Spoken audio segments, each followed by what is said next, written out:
Welcome to the Four Worlds podcast from Tomorrow's World Today. We're diving into the latest in tech, science, and sustainability, from nature's mysteries in the world of inspiration to the hands-on crafts of creation, the bold breakthroughs of innovation, and the scaled-up wonders of production. This is your ticket to the stories shaping tomorrow. Welcome to another episode of the Four Worlds podcast. Co-founder of Bank and Vogue, Steven Bethell, joins us today to discuss the Beyond Retro brand's role in circular fashion and secondhand clothing. Steven, welcome to the show. We're looking forward to this one. Yeah, it's all right. Thank you very much for having me. Absolutely. We're excited. And I just wanted to start it off, kind of give you the platform to take us back into the day to 1992, the launch of Bank and Vogue. And then shortly after, not so shortly, a decade later, introducing Beyond Retro. Just take me through your story and how that timeline kind of went. Yeah, so we started we're a Canadian company based out of Ottawa, which is the capital of Canada. It's kind of the place that fashion forgot, but let's not bring that up. But really, there's this interesting intersection, and we've always been in the space of the secondhand clothing space, and just in the recycling space rather. And this idea of finding value where others don't find value, it really is something that's resonated for 25 years. It's this innovative and relevant solutions to the crisis of stuff. And you look at your closet. You look in that, everybody has that drawer in their kitchen that is like the catch-all drawer. The miscellaneous drawer. I have two of them. And that's a drawer that I'm like, I celebrate and love. It's the stuff, it's the stuff drawer. And you're like, oh, hey, there's that tool to remove the stub off a strawberry that no one, you bought and then you forgot you had.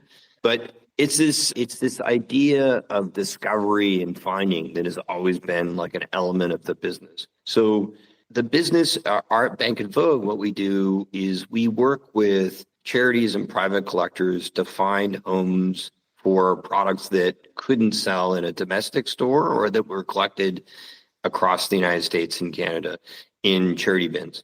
So when you do your spring clean out of all your clothes or your household goods, your shoes, your purses and belts, where we live in the ecosystem is finding relevant homes for that product.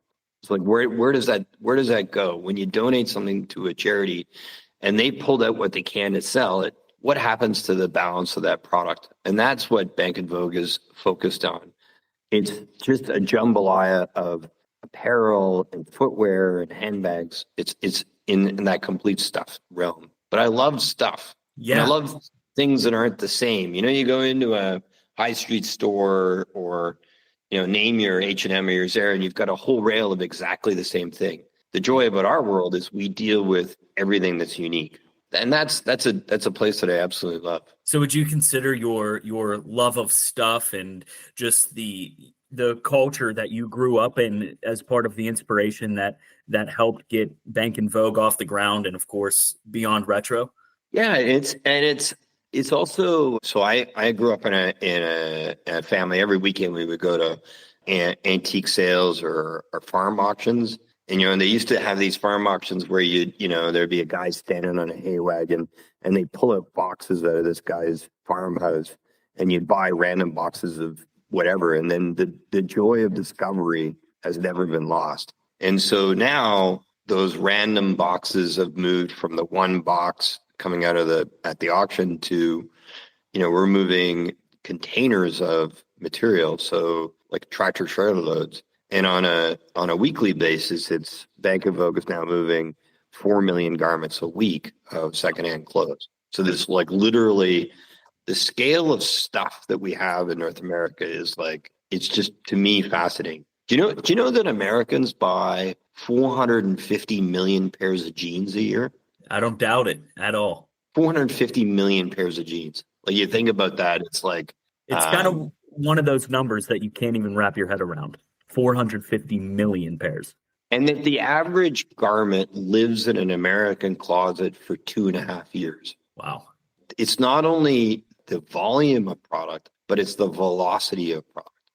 And what's really exciting is to find for Bank and Vogue, our job is to say, okay, if the average life expectancy is 2.5 years, how do we find another closet where that can live in? And in terms of like the best thing that we can do to lower our impact on the things that we consume is, can we consume something that's already been made? Can we just buy from a thrift store instead of going and buying at a high street store or on your main flagship store? Because we've all seen the statistics about how much water it takes, how much land it takes, how much chemicals it takes, how much fossil fuels it takes. But what if we could change the narrative that, it's not only a better thing, it's actually, what's interesting is that it actually has authenticity or character. You think about, buying that pair of jeans that somebody else has worn in for you. The absurdity of modernity is we're buying jeans where people are sanding them and putting holes in them to make them look old. Really? The vintage trend has gone to just not ridiculous measures, but measures that have just exceeded any sort of expectation I had when vintage started becoming a big thing. So is this something that, not that Bank and Vogue and your team kind of takes advantage of, but is this something that just kind of makes you stop and wonder what's like, wow, this could be turned into something great where we can take some of this vintage clothes and actually do good with it? I think that it isn't. The better way to answer that is that we have a team of people that have loved that. So Beyond Retro, which is our retail arm, it's an accumulation of amazing people that are in love with authenticity. And it isn't necessarily that we set out to go, oh, there's a trend, let's chase that vintage trend. We were just standing in the way when, the rest of there was a greater acceptance of what we were doing had authenticity that spoke to a bigger audience. Right. And so rather than us saying that we were chasing a trend, I think the trend came to our door, Yeah. So in Beyond Retro, our first shop was in East London in Shoreditch in an old dairy barn in East London. And 20 years ago when we opened our first store, it would have been really hard for us to get a main footfall location. Just the landlords themselves wouldn't have said yes. But Beyond Retro now has a shop, for example, on the Queens Road in Stockholm, Drottningholm. We have a shop on Argyle Street, which is right off Oxford in the UK. We have a shop in this development called the Coal Drops in King's Cross in London. And one of the best pieces of real estate in Europe. Google just opened its European headquarters there. Samsung is above us. It's a really amazing space. But the reality is with that space is that 20 years ago, those landlords wouldn't have taken us on. So the interesting is we had built a business because we loved what we were doing. But all of a sudden, the landlords and all of the people that need to let you into that world said, hey, why don't you put a shop? And our location on Argyle Street is owned by the Crown. Oh, no kidding. Yeah. And what's really amazing about that is that the Crown specifically sought us out and said, hey, what if the landscape of the offering that we have in our area includes secondhand? To go to your question, a little bit of a meandering answer is, the irony is that it's not just about the trend coming to our door, but it's also about a community of people that get that secondhand has a legitimate place in the landscape of fashion. So how does that make you feel, just looking back, starting this up in 1992 and seeing where it is now? How does that kind of make you feel when you sit back and look at it? I like the line from The Sopranos, which is, the lowest form of conversation starts with "remember when." I think when I'm more excited, the conversations that really excite me is to think about where we're going with this. So Bank and Vogue is a company that rehomes and finds innovative and relevant solutions to the amount of apparel that the thrift operators don't.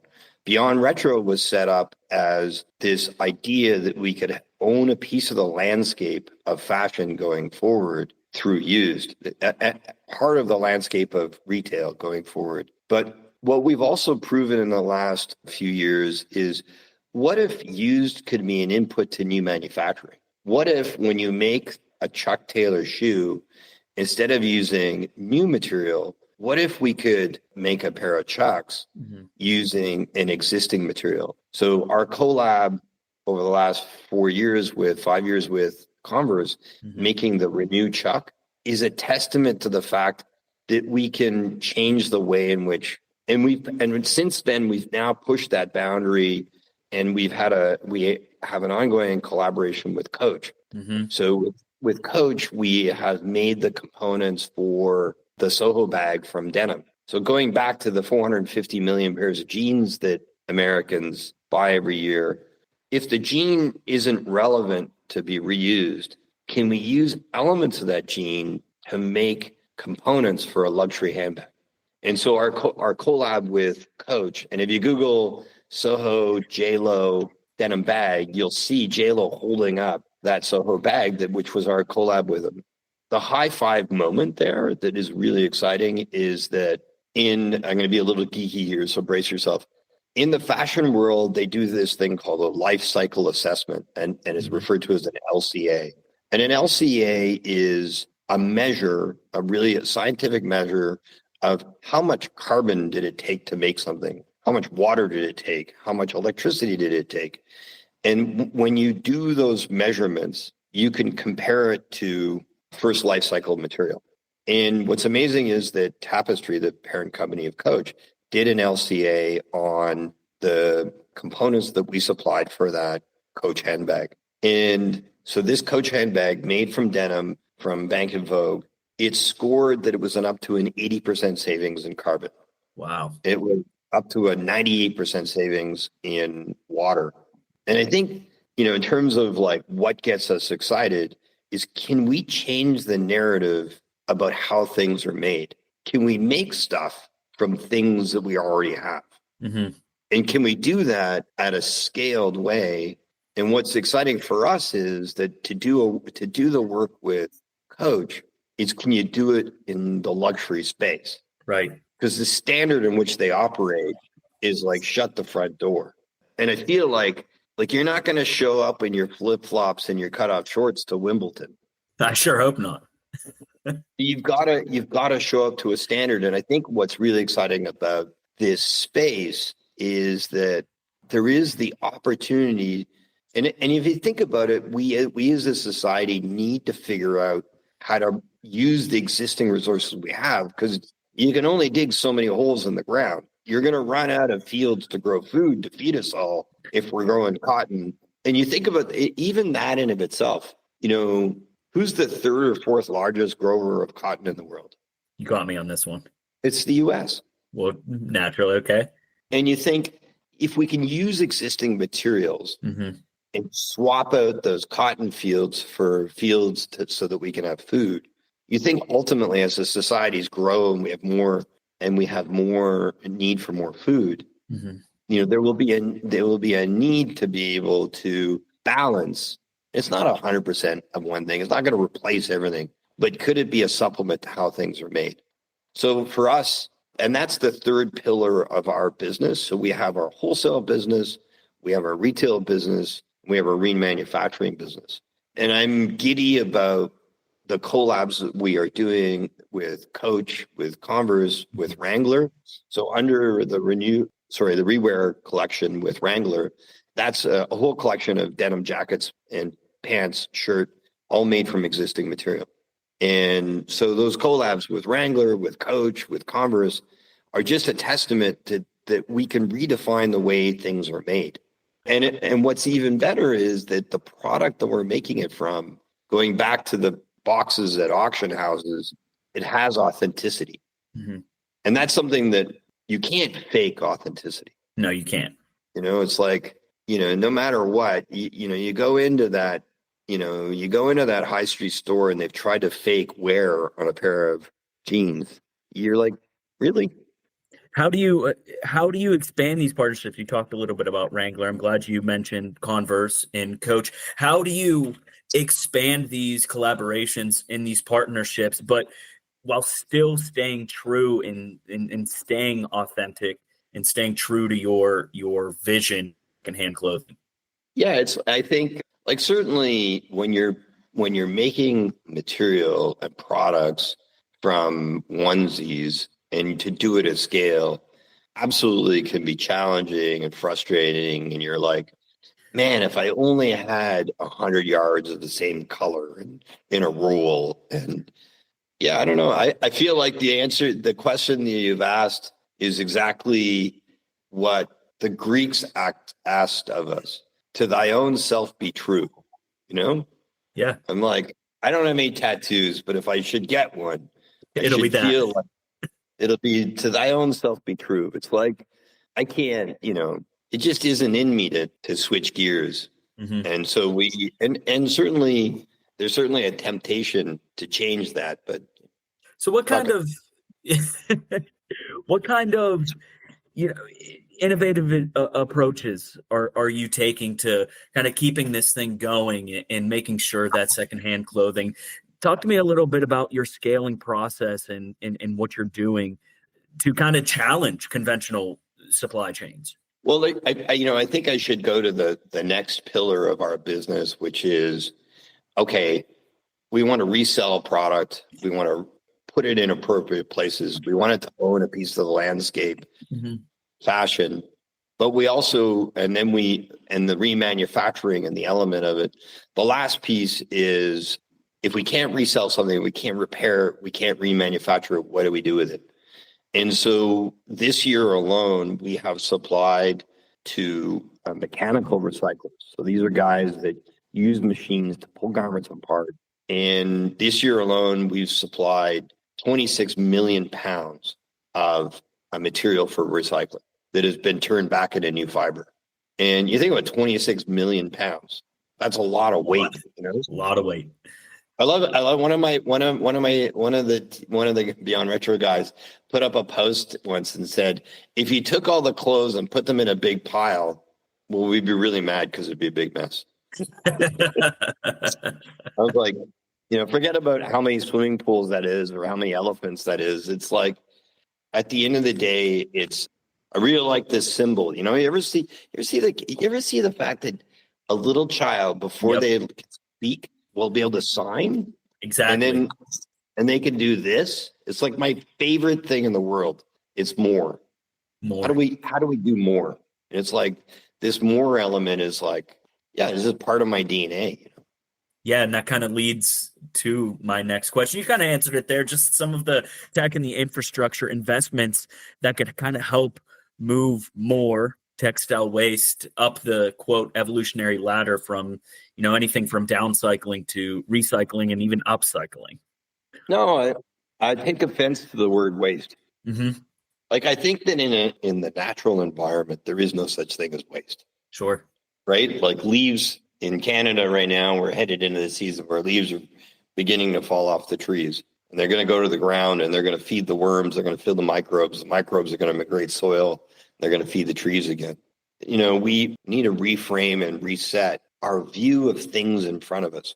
And honestly, it's like that's a really exciting moment for me is if we can go into the matrix. Imagine we go into the matrix together and we stop looking at the things on your desk or the microphone in front of you or the earbuds on your head. And we can start looking at things as inputs to other things. If we can reframe this our view on the world. And, some really smart people have said, why don't we get away from this thing called the linear economy? Mm-hmm. Why don't we get away from this concept of a linear economy? And why don't we start looking at the world through a circular economy? And really that, like in layman terms, that conversation is really how do we reframe and take the W word out of our language? Mm-hmm. We don't, if we can remove the W word, that word is the definition of failure in my mind. So your biggest advice maybe is just trying to find a purpose for everything instead of saying the W word, waste? I'm a Canadian, so I'm not going to give you guys any advice. First of all, I'm not giving anybody any advice. But I'm just saying from my own perspective, what I'm really excited about is seeing value where everybody doesn't. Sure. And taking joy in the patina that things have, the life that they've lived. And you think about it, even some of the craziest things, right? Like, how many times have you heard about the first Super Mario game that was ever invented, and it's still in its original plastic cellophane wrap, and somebody wants to pay $200,000 for it? It's like when all those Super Mario games came out, everybody's like, "This is a Super Mario. It's worth I don't know, $49.99, whatever everybody paid for it." But now, because it was original in the box condition, in mint condition, you got somebody at the pawn shop in Vegas, and we're all watching TV, going, "This thing has value now." Yeah. And everybody asks Rick, and people hold their breath, and the expert comes in with his funny hat and says, "Oh my God, this is worth this much." But it's the true. reality, it's crazy. in that moment is quite amazing to me. So taking to that point and kind of shifting towards the production side of things, in your biggest remanufacturing facilities, how do you ensure consistent quality when you're processing this vast volumes of just varied textiles? Or what if it's consistently inconsistent? There you go. So there certainly is an art, right? One thing that has to happen is volume.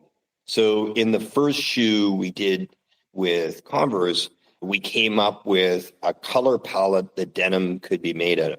So denim comes in a myriad of ranges from dark to light. And then we started triaging them and creating our own. Did you know the Pantone color scheme? Yeah, of course. So if everybody says, "Oh, Pantone yellow 104," you know exactly what yellow there is. So one of the things that we've done at Bank of Vogue is we've created our own color scheme based on how we can sort and what we get. So it's part of what comes out. And so if you look at that Coach handbag with JLo, you'll see that there are 3 color tones in that bag. So we can make things in a bucket of ranges, and it won't be exactly the color, but there'll be a range that'll be a light, medium, and dark, let's say. Okay. But the one path we can do is we can go on a path where we can make buckets of things that are pretty close. But then there's another path where we made a shoe with Converse, which was a Hawaiian print shoe. But every shoe was different. That's part of what's really broken right now about modernity, is that we call it the McDonald's French fry problem. Like if you go to Paris and order French fries, or you go to Pittsburgh and order French fries, you're going to get the same French fry from McDonald's. Right. There's an expectation when you walk in, you know what that fry is. But that's also that level set, that consumer. But if you can change the consumer's mindset that actually difference is really good, then maybe there's something there. But it is one of the challenges of the Industrial Revolution, is that we expect every Bic lighter to look exactly the same, because you know what a Bic lighter is. Right. Or you know exactly what your McDonald's French fries will look like. It kind of all circles back to your point about being authentic and keeping that authenticity, being consistently inconsistent. I feel like that is one of these ways from the outside looking in to Beyond Retro to Bank and Vogue, just kind of a way that keeps you authentic, is being consistently inconsistent. And it's like, and that celebration of that, the thing I really love about people is they're all different. And somehow we need to recenter our North Star, that the joy of difference is beautiful. We seem to be, unfortunately, headed to a world where the celebration of difference isn't celebrated, which is kind of sad. So moving forward, look 5 years down the line, where do you see that North Star for you and your company and your team moving towards and shifting to? I think the North Star is still the North Star, is that we celebrate authenticity. We celebrate innovative uses for the things that we have, because we have a lot of things. And we celebrate that it's not the only answer. Like, there are new things, and there should be new things. Like, it is what it is. Right. I'm amazed at some of the new things that are out there and the new creations. Those need to come. We need to keep creating a space for things that are already existing and preserving them. Right. Now, for anybody listening, how can they stay connected with you and learn more about the Bank and Vogue journey, more about the Beyond Retro journey, your stores, the projects, all of the above? How can people learn and listen from you guys? Yeah, and also I think the other thing is, how do I actually learn and listen? Yeah. And so it's not. I think that. So look, I'm a big LinkedIn fan. There's a new thing that's pretty cool. You can follow us on Beyond Retro on Instagram, which is Beyond Retro on Instagram. And one of the amazing tools that can be both good and bad is finding communities that you associate with. And I feel like those platforms are a great display of our passions and our teams and the work that we're sort of celebrating.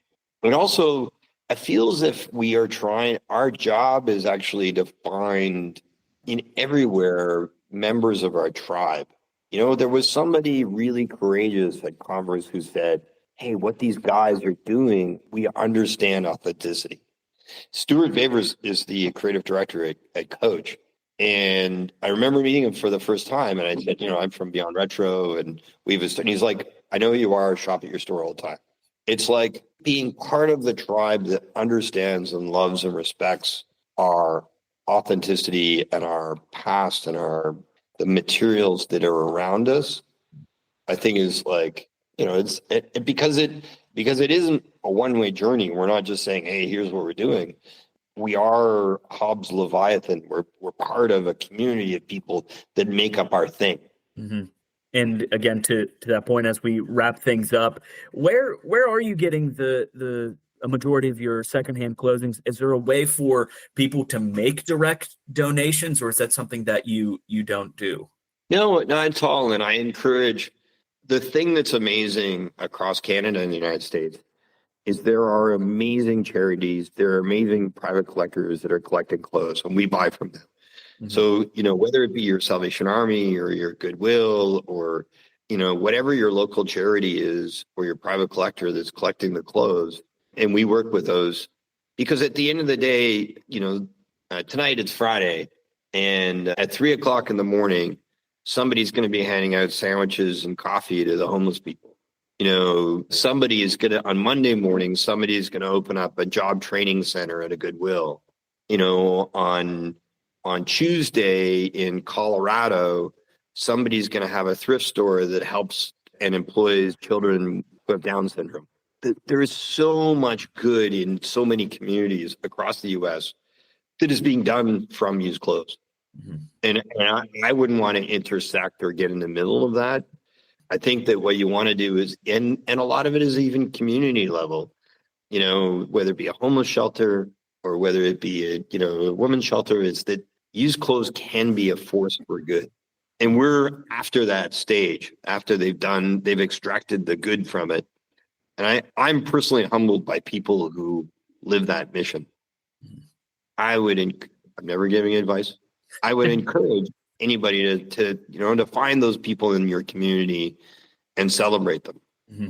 Yeah, absolutely. I really enjoyed hearing about your journey. I look forward to following this journey and appreciate everything that you have said, because if you take one thing out of this interview, it's definitely that you're passionate about what you do, and it kind of, no pun intended, goes beyond secondhand clothing. So I do appreciate your time, Steven.